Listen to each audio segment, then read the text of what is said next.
Hello and welcome to the Retro Replay. Now we all know Sega, don't we? Who doesn't? And we all know, or should know, that one of the greatest consoles ever made was the Sega Mega Drive, also known as the Genesis in North America.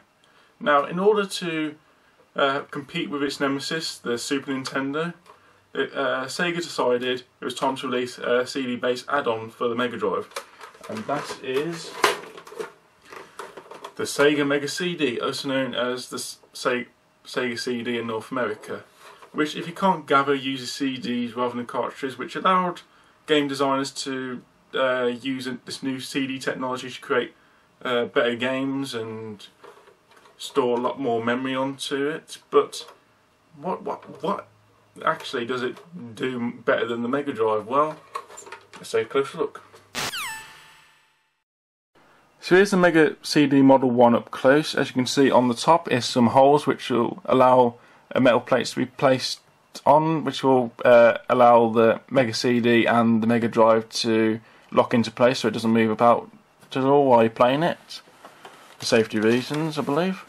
On the side here we have the connection which allows the Mega Drive to connect to the Mega CD. I'll show you that in a minute. On the front we have the pop-out tray, the front loader, which allows you to place the CDs in and out, which also plays audio CDs as well as the Mega CD games. On the side here we have some little lights that will indicate what's happening with the disc. On the side, the little handle thing, not really a handle. On the back we have audio right and audio left ports. We have a mixing port, I'm not 100% sure what that does, and we have an AC adapter port, because the Mega CD requires its own power supply, though some people have complained about it in their own reviews of the Mega CD, but for me it's not a big issue. I mean, come on, it was early technology, so you can't expect that much from them. And on the side here we have this little lock thing which locks the Mega Drive into place, I believe. And I'll show you how it connects up. You just slide it in. Just have to put some pressure on it to lock it in properly. But that's generally what it looks like, all connected up.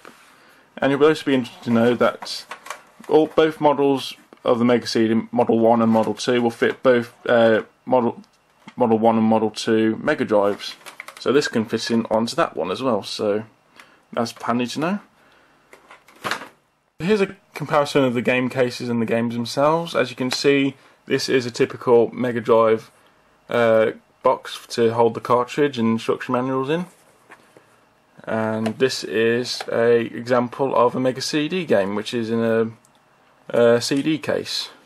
When you compare the size of them together, you can see the Mega CD box is a lot small because it doesn't need such a big box to carry the cartridge. And if you look over here, this is the Sonic the Hedgehog cartridge, and this is a typical Mega CD game, which you should know what a CD looks like. It's a lot thinner, so it's a lot easier to store the Mega CD games than the Mega Drive games.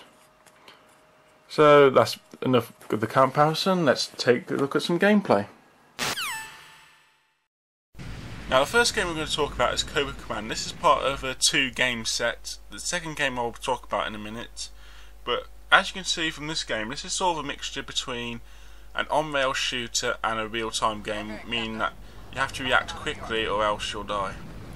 Which is pretty awkward, especially like you're trying to shoot. I personally think it'll be alright if you can just move, if you didn't have to like move yourself around so much, but yeah, for the time, I guess it would have been pretty good, but for me personally, it's just not my cup of tea. But that's my opinion anyway. The second game we'll talk about is Soul Feast, which some people refer to as Soul Feces, but never mind. But apart from the obvious joke about poo, you can see from the gameplay there's actually a pretty good shooter. And this isn't too rare to find actually. So if you can find this with Cobra Command and Soul Feast together, then you've got yourself a pretty decent game for Sega Mega CD. So it's a fairly cheap to buy on eBay actually. So yeah, it's really decent shooter, different power-ups and variety of enemies. But yeah, it's a really good shooter. There's not much more I can say about it really, so this is definitely one you should check out. Night Trap. Now obviously this is a cult classic for the Sega CD, or Mega CD. Yeah, because you can see it uses the CD technology, or the full motion video, I'll put that in quotes. So you might be wondering what's so great about this game. Well, it's not particularly great, especially in today's standards, but at the time it was quite controversial, which is getting hard to believe. So the main objective of the game is to hunt down all these trespassers who wanted to kidnap these girls, I believe. And that's the main objective. You got to catch them, the overacting weirdos with the strangest traps ever, which wouldn't work in real life, I don't think. But it has a cult following. A lot of people seem to enjoy this type of game. And it's difficult to set the traps or activate the traps. So there's alternative ways to play the game. I believe there's alternative endings or something like that. But from what you can see, it seems a fairly decent game. Just moving around, just doing whatever, easily getting trapped. I could do an entire review on this game, but I don't think I will. But you can get the general gist of it. Road Avenger. Okay, so this one is a bit like those real-time games such as Dragon's Lair and Space Ace, where you have to react quickly to a certain event or else you die. So the main controls are left, right, turbo and brake, which you can alter in the options menu, and I believe you can alter the number of continues and lives you can have. And to be honest, even though it's a little gimmicky, especially today's standards, I think it's pretty good in its own way. Don't get me wrong, it's still a bit of a gimmick, but it's really good how it makes you think you got to react quickly and just keeps you on your toes. So for that, I'll give my recommendations. At least think about it or try it out. So that's my opinions on Road Avenger. Next we have Jaguar XJ220. I presume that's a model car of some kind, of a Jaguar, and this one shows the graphical capabilities of the Mega CD more, with its track editor to make your own tracks and music selection to select songs to play while you're racing. And the sacrifice is, well, the loading times, but they're not too terrible, so if you can get past that, then it's actually a decent racer for the Mega CD. As you can see, its graphical capabilities are similar to that of the arcades of the time, in the 90s. So yeah, the controls are simple, different speeds, and you just race along, and you can also change parts and all sorts of like that. So yeah, this is a decent racer, so if you're into racing, definitely check it out. Now, last game we're going to play is Slippeed, which, to be honest, is currently my most favourite game for Mega CD for various reasons. Obviously, I don't own every Mega CD game, so I can't make the judgment it's the best one, but this one in particular seems to be a pretty good one, and I would definitely highly recommend for various reasons. First, its music. I'll let you listen to a bit in a minute. Secondly, its graphical presentation. It obviously shows off the capabilities of Mega CD. This game was also supported to many PCs at the time. And third, it's a shooter, and I'm a pretty big fan of shooters, if I do say so myself. Not the biggest fan, but obviously I do like my shooters.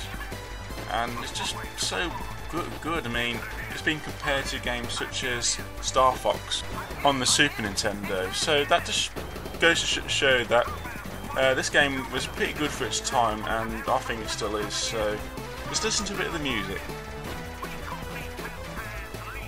I just think it's really great. So this is definitely one of my current favourite titles, and definitely one I would recommend. So overall, what do I think about the Sega Mega CD? Well, I would be lying if I said it didn't have its share of mediocre games, but then what system doesn't have mediocre games? I mean, it was just it basically showing off the CD technology with the full motion video and all that good stuff. But there are some decent gems for the system, such as Sonic CD, Snatcher, various others. So if you're a Sega fan, definitely check it out, especially if you're a hardcore Sega fan. I would recommend it. Which model would I recommend? Well, there's this model, the Model 1, and there's Model 2, and there's also Mega Drive and Mega CD built into one, but that's extremely rare, that. So I would recommend this. My personal preferences would be to get this rather than the Model 2, because the Model 2 has the tendencies to break down, but this one's fairly stable. So if you can find this, definitely check it out, though I'm sure if you can find a perfectly working Model 2 Mega CD, then I'm sure that will work just fine as well. So yeah, and if you're interested in the early CD technology, definitely take a look at it and see what you think. Just check out some reviews for various games and see what you come up with. So okay, that's it from me. I hope you enjoyed this episode. Okay, thank you very much for watching, and until next time, I'm Retro Nick, playing the good, the bad, and the retro.